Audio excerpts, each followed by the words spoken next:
नमस्कार प्रिय विद्यार्थियों, एक बार फिर से आप सभी का स्वागत है गायत्री स्कूल के ऑनलाइन प्लेटफॉर्म पर। आज के क्लास में हम एक नया टॉपिक स्टार्ट करेंगे। लास्ट के वीडियोज में अपने 11th क्लास के सबसे पहले जो मैंने टॉपिक स्टार्ट किया था वो था आपके पास में सीक्वेंस एंड सीरीज को लेकर, जिसके अंतर्गत अपन ने general sequence, geometric progression, arithmetic progression, उसके मध्य रिलेशन और उनका मीन किस प्रकार अपन निकालते हैं उनके बारे में अपन ने डीपली डिस्कस किया था। अब अपन जो स्टार्ट कर रहे हैं वो अपना 11th क्लास एनसीईआरटी का चैप्टर नंबर 1 है, जिसका नाम है सेट्स अर्थात समुच्चय। अब देखिए, जो अपन ने लास्ट में डिस्कस किया था वो अपनी एनसीईआरटी बुक्स का 9th चैप्टर था। ठीक है, तो आज अपन जो स्टार्ट कर रहे हैं वो है आपके पास में चैप्टर नंबर 1, जिसको अपन बोलते हैं सेट थ्योरी या समुच्चय सिद्धांत। इसको हिंदी में बोलते हैं समुच्चय।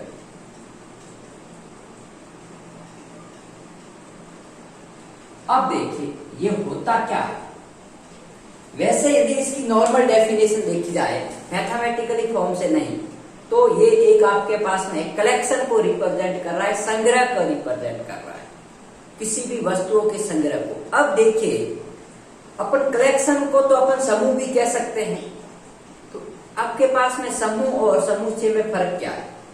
तो उसके लिए मैं इसकी सीधी डेफिनेशन नहीं बताकर उस एग्जाम्पल के थ्रू इस टॉपिक के आपको लेके जाऊंगा कि आपके पास में एक्चुअली में समुच्चय होता क्या है। तो जनरल तौर पे मैंने कह दिया कि जो समुच्चय होता है वो एक समूह को रिप्रेजेंट कर रहा है, ग्रुप या कलेक्शन को रिप्रेजेंट कर रहा है।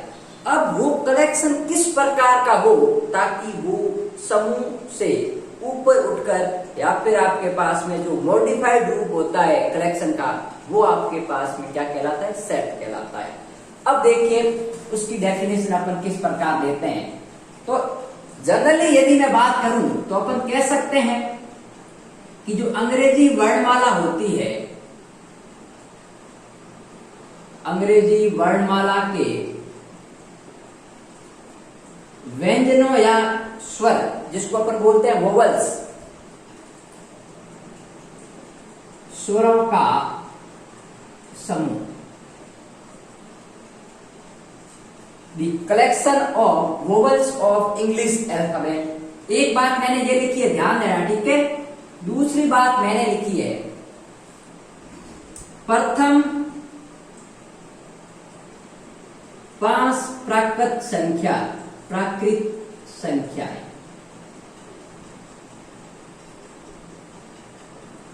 या संख्याओं लिख लो, संख्याओं का समूह,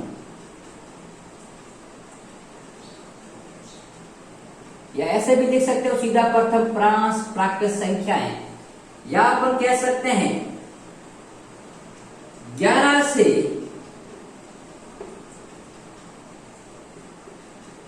छोटी अभाज्य संख्याएं।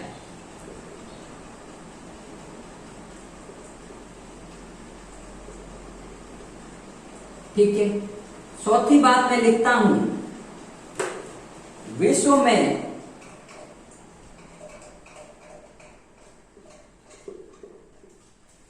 डेंजरस, जिसको अपन बोलते हैं खतरनाक, जिसको आप इंग्लिश में कहते हो डेंजरस जानवरों, जिसको अपन कहते हैं इंग्लिश में एनिमल,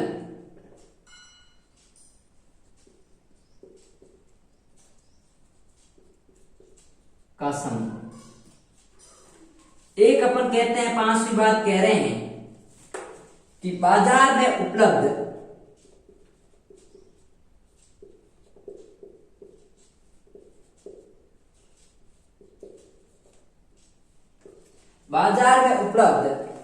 गणित विषय की या फिजिक्स आप कह सकते हो, केमिस्ट्री कह सकते हो, गणित विषय की अच्छी पुस्तकें या आपके पास में जो बेटर हो वो।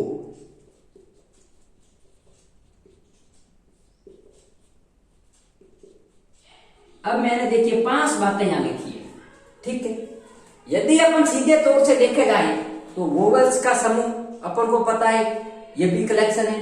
प्रथम प्रांश प्राकृत संख्या यह भी कलेक्शन है, एक से छोटी अभाज्य संख्या यह भी कलेक्शन है, विश्व में खतरनाक जानवर, ये तो खतरनाक जानवर है नहीं तो इसको भी अपन शामिल करें तो वो भी एक कलेक्शन है, बाजार में उपलब्ध गणित विषय की जो बेटर या अच्छी गुड बुक है उसको लेकर यदि बात करें तो वो भी एक कलेक्शन है।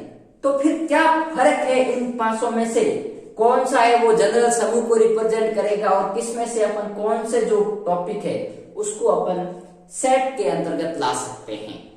तो देखिए, अब अंग्रेजी वर्णमाला के यदि मैं स्वरों के समूह को बात करूं तो सब जगह जाए, आप ऑस्ट्रेलिया चले जाओ या यूनिवर्सल में कहीं भी जाओ या किसी भी टीचर्स के लिए, फिजिक्स टीचर्स के लिए, मैथमेटिक्स में आपके पास में, या अपन आर्ट्स की बात करें, इंग्लिश अल्फाबेट में वोवेल्स हमेशा 5 होते हैं और 5 ही रहेंगे।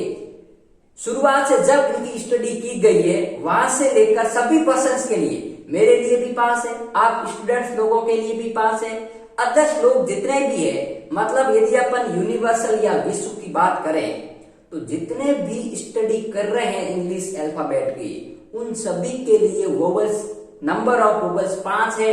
और वो 5 कौन कौन से हैं भाई, आपको पता होगा, ए, ई, आई, ओ और यू।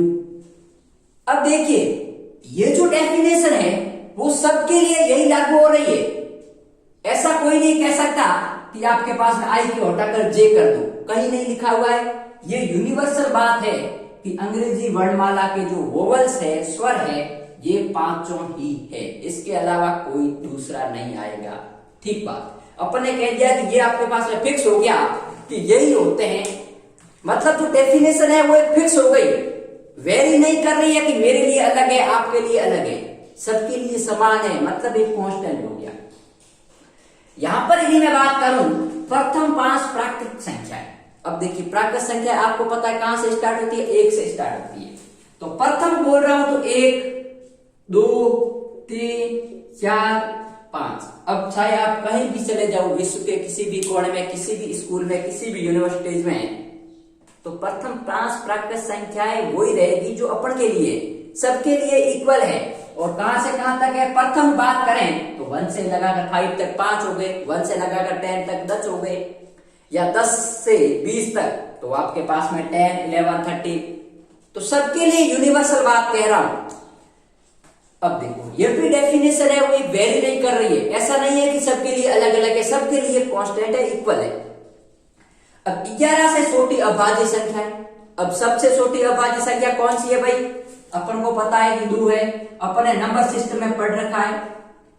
उसके बाद में कौन सी है, 3 है, 4 है नहीं क्योंकि 2 का भाग जाता है, फिर आपके पास में 5 आ गया, फिर आपके पास में 7 आ गया, फिर 9 है नहीं, फिर आपके पास में 13 आती है, 7 के बाद में सीधा 13 आती है, लेकिन 13 11 से ऊपर चला जाता है। मैंने कहा है कि 11 से छोटी देखनी है, कम देखनी है, तो ये 4 ही है। अब बात सुनो, ऐसा तो नहीं हो सकता कि कोई और आपके पास में आके कहे कि इसमें आपके पास में 9 हो सकता है, 8 हो सकता है, नहीं हो सकता ना, मतलब ये फिक्स हो गया कि 11 से छोटी अभाज्य संख्या 4 ही होती है। तो ये भी डेफिनेशन है वो वेरी नहीं कर रही है, सबके लिए इक्वल है। अब मैं यहां बात करता हूं कि वर्ल्ड में जो डेंजरस एनिमल्स है उनका collection, the collection of dangerous animal in the world, ठीक है। तो अब मेरी बात सुनो, खतरनाक जानवर, अब खतरनाक जानवर भाई सबके लिए अलग है। हो सकता है मैं आपके पास में ऊंट से डरता हूं या फिर बंदर से डरता हूं, आप हो सकते हो बंदर से नहीं डरो, शेर से डरते हो, मतलब सबके लिए अलग अलग है। और अपने इंडिया में जितने जानवर है उससे अलावा और वर्ल्ड में और दूसरे जानवर भी है। तो यदि मैं और पर्टिकुलर इंडिया की बात करूं तो खतरनाक जानवरों का समूह अलग होगा, दूसरे देश में जाए तो अलग होगा। यदि अपन स्नेक्स की बात करें, सांप की बात करें, तो अपन को सांप से डर लगता है, लेकिन कई कई ऐसे भी होते हैं जो सांप को पालते हैं। तो मेरे कहने का मतलब यह है कि अपन खतरनाक जानवरों का कलेक्शन नहीं बढ़ा सकते, क्योंकि सबके अनुसार उनकी डेफिनेशन अलग अलग है। मेरे अनुसार खतरनाक जानवर मैं अलग लिस्ट बनाऊंगा, आपको कह दिया जाए आप अलग बढ़ाओगे, आपके अनुसार आपको कौन कौन से खतरनाक लग रहे हैं, डेंजरस लग रहे हैं। मतलब अपन यदि डेफिनेशन की बात करें तो यूनिवर्सल में यदि जाएं तो वो डेफिनेशन वेरी कर रही है, अलग अलग है, सबके लिए अलग अलग हो रही है, तो इसका अपन कलेक्शन नहीं कह सकते। अब मैं यदि कलेक्शन बनाता हूं तो मैं मान लीजिए शेर को ले लेता हूं, घड़ियाल को ले लेता हूं, मगरमच्छ को ले लेता हूं आपके पास में, और बंदर को ले लेता हूं आपके पास में, कुत्ते को ले लेता हूं। हो सकता है मैं आपके पास में कोई दूसरा जिराफ या उसको शामिल नहीं करूं। आपको कह दिया जाए आपने बंदर को हटा दिया, उसकी जगह जिराफ ले लिया, तो मेरी और आपके डेफिनेशन में क्या आ गया, अंतर आ गया। मतलब डेफिनेशन फिक्स नहीं रही। ठीक है, कलेक्शन तो है लेकिन डेफिनेशन इन तीन केस में फिक्स थी, यहां फिक्स नहीं है। ठीक है, तो यहां पर डेफिनेशन वेरी कर रही है भाई, सबके लिए अलग अलग है। डेफिनेशन क्या कर रही है आपके पास में, वेरी कर रही है। ठीक है, अब मेरी बात सुनो, मतलब परिवर्तित हो रही है। बाजार में उपलब्ध गणित विषय की 80 पुस्तकें। अब मेरी बात सुनो, कोई बंदा है वो इंग्लिश में इंटेलिजेंट होता है, कोई हिंदी में इंटेलिजेंट होता है, तो गणित की जो पुस्तकें हैं वो सब राइटर्स की अलग अलग है और सबकी लैंग्वेज भी अलग अलग है। हालांकि जो मैक्सिमम बुक्स है फॉरेन ऑथर की वो इंग्लिश में ही है, लेकिन उनमें भी उनकी लैंग्वेज का फर्क पड़ता है। कोई हार्ड लैंग्वेज में लिखता है, कोई इजी लैंग्वेज में लिखता है, कोई टॉपिक को डिराइव करके समझाता है, कोई डायरेक्ट समझाता है। तो मेरे अकॉर्डिंग मैं मानता हूं कि आर.डी. शर्मा अच्छी होगी या आर.एस. अग्रवाल अच्छी है, या फिर आपके पास में प्रगति प्रकाशन या मेरठ आपके पास में कृष्णा पब्लिकेशन की बात करें तो सबके लिए कोई कहता है एनसीईआरटी अच्छी है, कोई कहता है राजस्थान पब्लिकेशन की अच्छी है। तो सब व्यक्तियों के लिए ऐसा नहीं है कि एक ही बुक को सब रेफर करते हैं, अपने यहाँ अलग रेफर करते हैं। सीबीएसई क्लास में जाएं तो वहां आर.डी. शर्मा या अग्रवाल, आर.एस. अग्रवाल को रेफर करते हैं। और जैसे ही अपन राजस्थान से बाहर निकलेंगे बहुत सारी बुकें ऐसी होती है जो पर्टिकुलर पर्सन के लिए पसंद होती है। जैसे मैं अलग बुक को पसंद करता हूं, आप अलग बुक को पसंद करते हो। तो अपन ये कलेक्शन नहीं कह सकते कि भाई गणित की कौन कौन सी ये बुक है। कलेक्शन तो बढ़ा सकते हैं लेकिन कलेक्शन वेरी करेगा, सबके लिए कलेक्शन क्या होगा, अलग अलग होगा। तो अब मेरी बात आती है निष्कर्ष पे कि कलेक्शन तो सब है लेकिन इसमें से तीन तो ऐसा है जिसको अपन फिक्स कह रहे हैं भाई सबके लिए सेम है। लेकिन ये तो नीचे जो मैंने बातें लिखी ये सबके लिए अलग अलग है। मेरे अनुसार मैं अलग कलेक्शन बनाऊंगा, आपको कलेक्शन अलग बनाना है, क्योंकि सबके दिमाग में जैसा आता है वैसा होता है। ठीक है, तो अब अपने डेफिनेशन पे जाते हैं। देखिए तो डेफिनेशन क्या कहती है, यहां लिख लेता हूं, set is a collection of well defined objects। अब देखिए ऑब्जेक्ट का मतलब क्या हो सकता है, अवयव हो सकते हैं, वस्तुएं हो सकती है। ठीक है, तो अपन यहां हिंदी में यदि बात करें तो क्या लिखेंगे, वस्तुओं के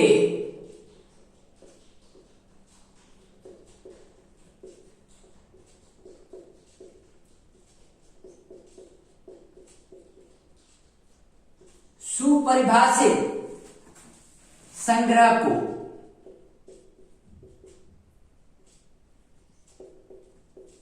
क्या कहते हैं अपन, समुच्चय कहते हैं।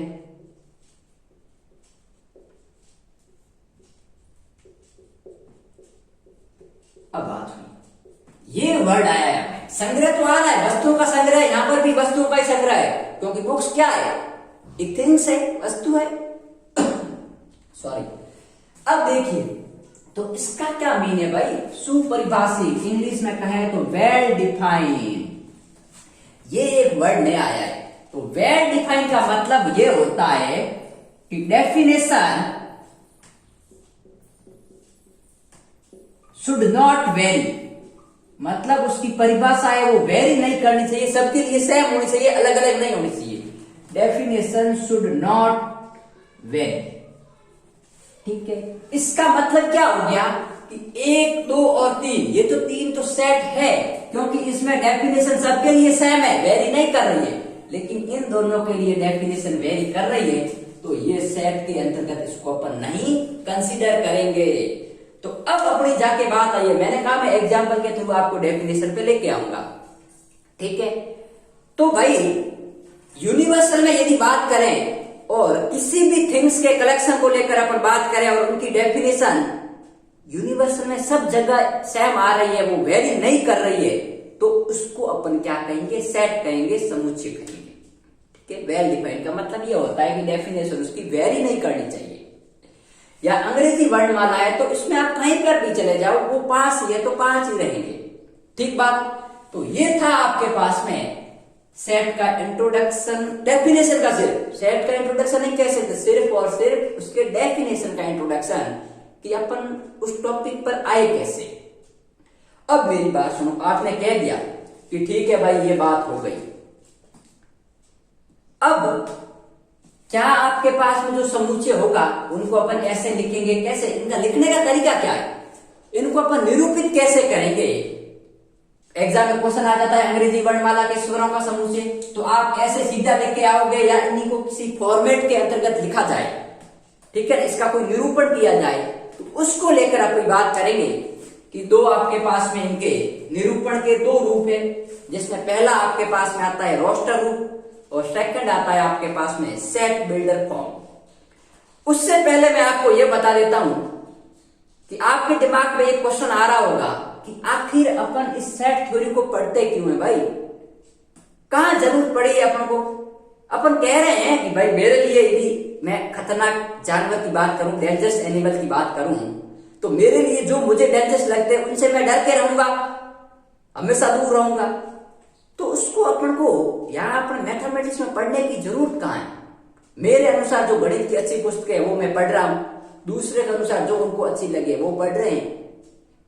और अंग्रेजी वर्णमाला में स्वरों का समुच्चय अपन को भी पता है, तो यदि मैं ऐसे लिखूंगा तो भी लोग जान जाएंगे कि हाँ भाई ये स्वर लिखे हुए, और इनको किसी विशेष फॉर्म में लिखा जाएंगे तो भी आपके पास में जान सकते हैं ये स्वर है। तो फिर आखिर इनको क्यों पढ़ते हैं। तो बात सुनिए, जो ये समुच्चय होता है, सेट होता है, इनका यूज मैथमेटिक्स में बहुत ज्यादा होता है। सबसे ज्यादा यूज होता है इनका प्रोबेबिलिटी, प्रायिकता के अंतर्गत। आपने 10th क्लास में प्रायिकता पढ़ी है, बहुत ही बेसिक पढ़ी है, मतलब जो उसका 0 लेवल है ना वो पढ़ा है। 11th क्लास में भी आप पढ़ोगे, 12th में भी पढ़ोगे, ठीक है। अभी मैं इनका जब फॉर्मेशन बताऊंगा, निरूपण बताऊंगा, तब बताऊंगा कि प्रोबेबिलिटी में इसका कैसे यूज करेंगे अपन, ठीक है। और दूसरा जो इसका सेकेंड चैप्टर है अपना रिलेशन एंड फंक्शन, संबंध और फलन, उसको भी अपन सेट के अंतर्गत निरूपित करते हैं। मतलब सेट का रिलेशन और फंक्शन के अंतर्गत भी यूज होता है, ठीक है। इसलिए अपन इसको यहां डिस्कस कर रहे हैं, इसलिए फर्स्ट चैप्टर ये दिया है ताकि अपन रिलेशन एंड फंक्शन पहले स्टार्ट करें, तो उससे पहले अपन को सेट थ्योरी का नॉलेज होना जरूरी है। और यदि अपन प्रोबेबिलिटी की बात करें तो भी अपन को सेट थ्योरी का नॉलेज होना जरूरी है, ठीक है। तो अब अपन नेक्स्ट बात करेंगे कि इनका निरूपण कैसे करते हैं, फॉर्मेशन कैसे किया जाता है।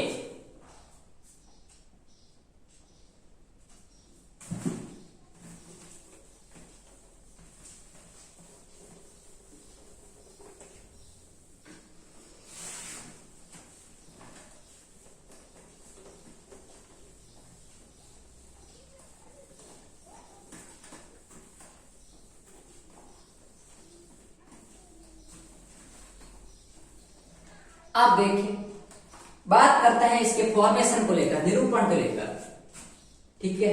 तो मैं बात कर लेता हूं रिप्रेजेंटेशन या डिस्क्रिप्शन, जिसको अपन हिंदी में बोलते हैं इसका निरूपण या विवरण, ठीक है। अब बात सुनिए, इसको अपन रिप्रेजेंट कितने तरीके से कर सकते हैं। तो देखिए आपके पास में जो सेट्स होता है उसको अपन 2 तरीके से दर्शा सकते हैं। पहला जो फॉर्म है वो आपके पास में है, जिसको अपन बोलते हैं, या तो कह सकते हैं रोस्टर रूप, रोस्टर फॉर्म, या फिर अपन कह सकते हैं टेबुलर फॉर्म। हिंदी में इसको बोलेंगे अपन, हिंदी में इसको अपन रोस्टर ही कहते हैं, साइंटिस्ट के नाम पर है। और इसको बोलते हैं सारणीबद्ध या सारणी रूप, सारणी रूप कह सकते हो, सारणीबद्ध रूप कह सकते हो, कुछ भी कह सकते हो, ठीक है। दूसरी तरफ उधर देखें तो यहां पर जो सेकंड स्टेज आता है वो उसको अपन बोलते हैं सेट। ये दोनों एक ही थिंग्स है, ठीक है। इसको अपन सारणी रूप भी कह सकते हैं, क्योंकि वो सारणी के रूप में होता है इसलिए उसको सारणी बोलते हैं। और रोस्टर आपके पास में साइंटिस्ट के नाम पर है। और सेकंड है आपके पास में सेट बिल्डर फॉर्म, ठीक है, जिसको अपन बोलते हैं हिंदी में समुच्चय निर्माण विधि।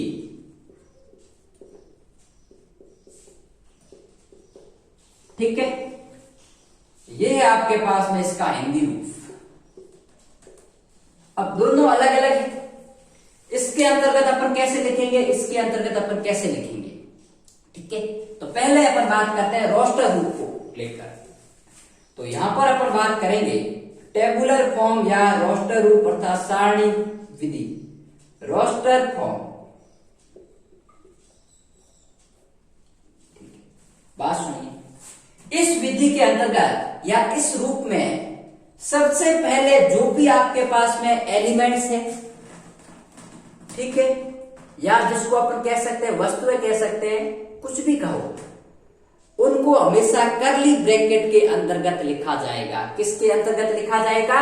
करली ब्रैकेट के अंतर्गत। करली ब्रैकेट क्या होता है भाई, आपको पता होगा। इस प्रकार के जो ब्रैकेट्स होता है इसको अपन बोलते हैं करली ब्रैकेट, मंजिला कोष्ठक जिसको अपन हिंदी में बोलते हैं, ठीक है। इसको अपन कैपिटल ब्रैकेट बोलते हैं, इसको अपन स्मॉल ब्रैकेट बोलते हैं। तो ये आपके पास में जो सेट होता है उसको अपन रोस्टर फॉर्म के अंतर्गत लिखते समय हमेशा उसको करली ब्रैकेट के अंतर्गत लिखेंगे। और इसके अंतर्गत लिखेंगे किसको? एलिमेंट्स को,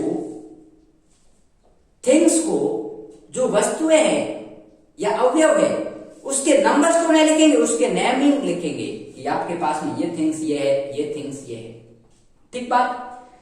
दूसरी बात, जो इसके अंतर्गत अपन एलिमेंट्स लिखेंगे, अवयव लिखेंगे, उसको एक अर्ध विराम जिसको अपन बोलते हैं कॉमा, कॉमा के द्वारा सेपरेट करेंगे भाई ये इससे दूसरे से अलग है, ठीक है। जैसे मैं एक एग्जांपल लेके आपको समझाता हूं, क्या कह सकता हूं?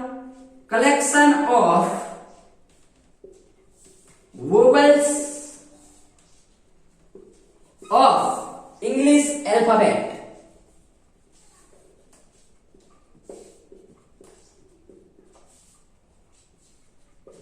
ठीक है, अंग्रेजी वर्णमाला के स्वरों का समुच्चय। अब मेरी बात सुनो, कौन कौन सा होता है भाई? ए, ई, आई, ओ, यू, यही होता है। अब इसको अपन रोस्टर रूप में कैसे लिखेंगे? तो पहली बात और सुनिए कि हमेशा सेट को अपन कैपिटल लेटर से रिप्रेजेंट करेंगे। किससे रिप्रेजेंट करेंगे? कैपिटल लेटर से रिप्रेजेंट करेंगे। कैपिटल लेटर मतलब आपके पास में ए है, कैपिटल बी, ए, सी, इस प्रकार के लेटर से, कोई भी जेड हो आपके पास में, आई हो या पी हो, उससे अपन इसको निरूपित करेंगे। तो देखिए, collection of vowels of English alphabet, तो इसको मैं सबसे पहले इंग्लिश अल्फाबेट के कैपिटल लेटर ए से रिप्रेजेंट कर रहा, बराबर, उससे रिप्रेजेंट कर दिया मैंने। उसके बाद मैंने कहा इसको करली ब्रैकेट के अंतर्गत लिखते हैं, ये हो गया करली ब्रैकेट। और करली ब्रैकेट के अंतर्गत जो अवयव या वस्तुएं आ रही है उनको अपन लिख देंगे।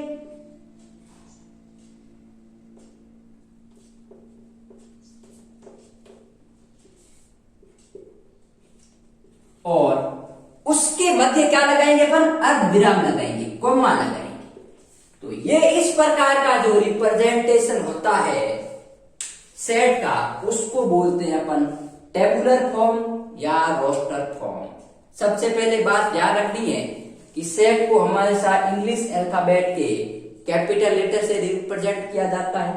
और दूसरी बात, उसको मंजिला कोष्ठक सिर्फ और सिर्फ रोस्टर फॉर्म में करली ब्रैकेट के अंतर्गत लिखा जाएगा। और जो भी अंदर वस्तुएं या संग्रह आ रहा है, वस्तुओं का संग्रह, उनको हमेशा पृथक करेंगे अर्ध विराम के द्वारा या कॉमा के द्वारा। अब इसके अंतर्गत जो ये आ रही है इसको अपन वस्तुएं कह सकते हैं, अवयव कह सकते हैं, ये सब एक ही पर्यायवाची शब्द है, ठीक है। आप कह सकते हो एलिमेंट्स या थिंग्स कह सकते हो, वस्तुएं कह सकते हो, ठीक है। तो ये इस प्रकार का रिप्रेजेंटेशन है, ये कहलाएगा आपके पास में रोस्टर फॉर्म। एक बात अपन और लेते हैं, ठीक है। The collection of first 5 natural number, collection of first 5 natural number,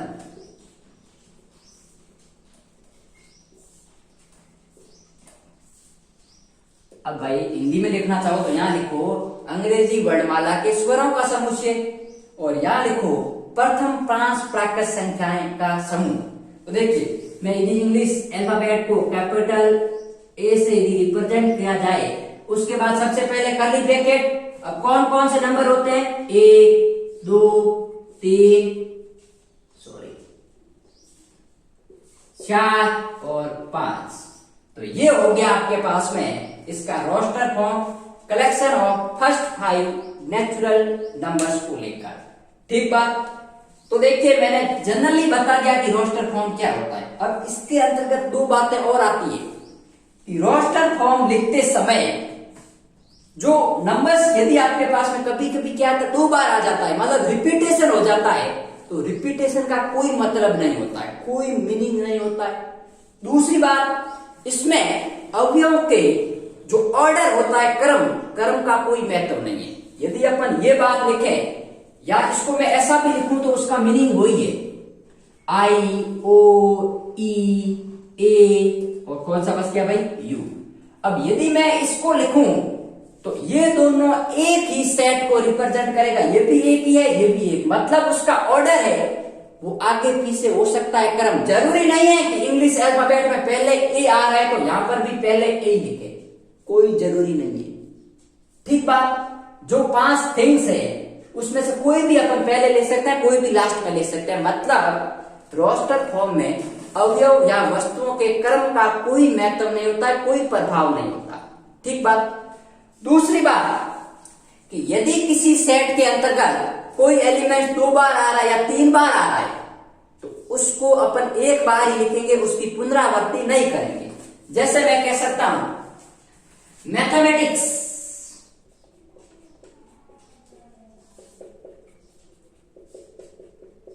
mathematics शब्द के अक्षरों का समूह, the letters, collection of letters of word mathematics, शब्द के अक्षरों का समूह या समुच्चय। ठीक है।